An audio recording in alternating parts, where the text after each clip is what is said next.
Okay, guys, is it just me, or is the video that I'm about to do sort of a metaphor for how much more unified I feel like we were in the 80s?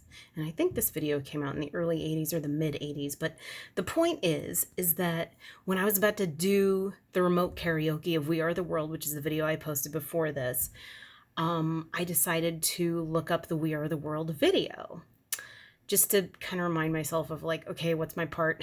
Chris Harmony, the guy who coordinated it, who's on the top right hand side of the screen, gave me the the Dionne Warwick part. But I'm not one of her psychic friends, and she only has one. So anyway, so I had to sing the Dionne Warwick part and then the chorus, which we were totally just off kilter on in terms of timing. It's like, now I know why classical music orchestras have a conductor. But anyway, so, oh my gosh, the cat has to comment. Hold on one second. So, of course, I went in to watch the video, and when I started watching it, of course, I cried.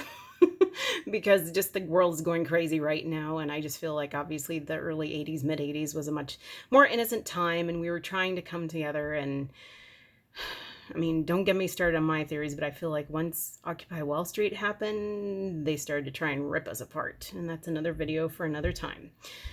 And maybe even slightly after 9/11, but that's another video for another time. So anyway, I started watching it, and I didn't catch it the first time, but the second time I watched it, I noticed the Earth, like the spinning globe, at the beginning of the video. And oh my God, look at that video and tell me if you guys don't see reality residue there. So since I don't have visual aids this week, and I don't know when I'm going back to work, I know it's so lame. I don't have a computer internet access at home because I have unlimited at work. And I have it unlimited on my phone, but I can't use my phone to film my phone. Anyway, unless there's some way you guys know that you can tell me. But anyway, I'm going to leave the link to the video down below.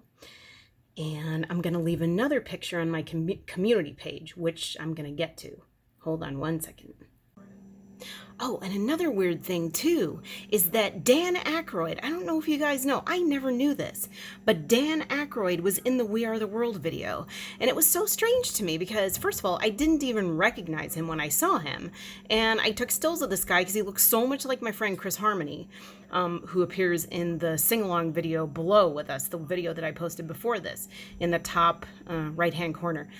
But anyway, Dan Ackroyd was wearing these thick glasses, like these Woody Allen glasses. I'm Woody Allen. It's been a sincere sensation. So he was wearing not total thick Woody Allen glasses, but more like Woody Allen glasses than not like Woody Allen glasses. So he was wearing these Woody Allen type glasses, and he had kind of a slight shag haircut. Or not really a shag, but it was like longer hair. And I never remember hearing that he was in We Are the World. I remember recognizing everybody in the We Are the World video when I first watched it. But anyway, that said, since I can't show you guys any stills this week, I'm gonna post, Jesus, recording videos in my apartment is loud. These people, like, they just bang on walls and drop stuff on the floor upstairs, and I don't know what they're doing. But anyway, so Dan Ackroyd is in this video, and it's so weird, and the images are so phantom, and what I'm going to do is I'll leave the link to the video below, but I'm also going to leave the stills and the collage I made of Dan Ackroyd in the We Are the World video. And he really, I mean, he kind of looks like Dan Ackroyd, but not really to me, not totally, and I just never remember Dan Ackroyd looking like this. And by this time, I'd probably already seen Ghostbusters and was fairly familiar with Dan Ackroyd. So anyway, that said, I just thought it was weird, and I want to know what you guys think of that too. So I'll leave the video link in the description section below, and Dan Ackroyd's picture on my community section, and I look forward to seeing what you think, and on to the remaining part of the video. Oh, and also, too, I don't remember Dan Ackroyd as ever having been a singer. If anything, it was Steve Martin who was a singer, and he wasn't in the We Are the World video. And he and Dan Ackroyd kind of did a lot of work together. I'm not saying that they have exactly the same schedules, but it's just weird. Dan Ackroyd was the only Saturday Night Live person, non-singer, well, non-professional singer in the video. So that was just kind of random, too. And I would think it would have been made more of a big deal of at the time that, like, oh yeah, Dan Ackroyd's in this video. He's the only non-professional singer in it. But anyway, who knows? I mean, he probably doesn't sound like a foghorn when he tries to sing, but he's not a professional singer. But actually, too, another weird thing about looking at Dan Aykroyd was that I felt like I was looking into a looking glass of the past, of a past that never was, wherein, like, maybe my friend Chris Harmony, if he had been born when Dan Aykroyd was, and was in a past, present, future, the way Dan Aykroyd was, that's exactly how Chris Harmony would have dressed and looked back then. And also if he had been on Saturday Night Live or a professional musician. So it was really weird because I felt like I was looking into a time-traveling parallel universe that way, that wherein my friend Chris, like, had that career and was in that video as himself, but only looking like Dan Aykroyd, who I don't think it totally looks like Dan Aykroyd. And the other weird thing about the Dan Aykroyd still is that there's a woman in front of him who kind of looks like Whitney Houston if she had aged a different way in another universe. Now, of course, I know it's not Whitney Houston, but it looks like Whitney Houston could have been the age Whitney Houston was before her untimely passing, and had she not starved herself. But then later somebody told me that that was one of the Pointer Sisters, which I don't know. I've actually met the Pointer Sisters and I've done stories on them, but I don't remember her looking exactly that way. But then again, I didn't really pay that much attention to the way the Pointer Sisters looked in the early mid-'80s. And lastly, of course, Kenny Rogers. I almost said Kenny Loggins, but he was in the video too. Kenny Rogers was in the video We Are the World. And I'd forgotten it, but the kind of forgetting where you remember it again once you see it again, you know, not the total forgetting. Like I forgot about Dan Aykroyd.